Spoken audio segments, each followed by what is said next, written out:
U petak je Mirko Filipović odrađivao posljednji trening sa Stipom Drvišem i ostalima, a onda se dogodila kobna ozljeda.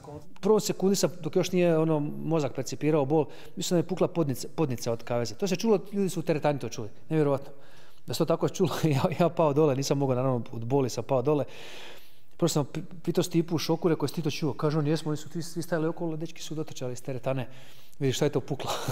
Nevjerojatno, nisam znao da to tako pukne. Mirkova vedrina, nakon šokantne ozljede, vidi se i u snimci neposredno prije operacije, na kojoj se šali s osobljem na čelu s doktorom Hudecom. Doktore, ako me računica ne vara, ovo je 8. puta da me operiraš. Još 2 i onda ćemo kumstvo neko mora pasti. Onda jubilarno. Ili ide u spaljivanje?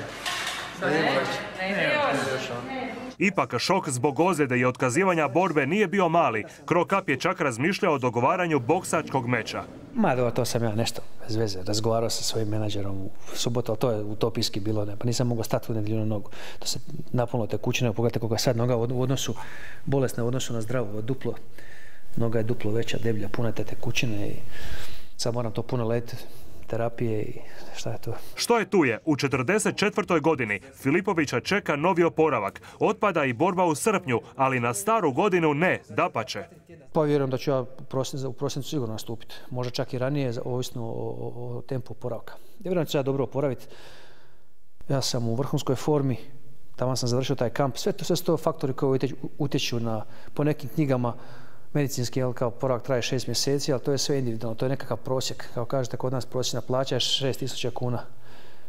Evo, ima ih 80% ljudi ima 3.000 kuna i ima ih koji imaju po 25-30.000.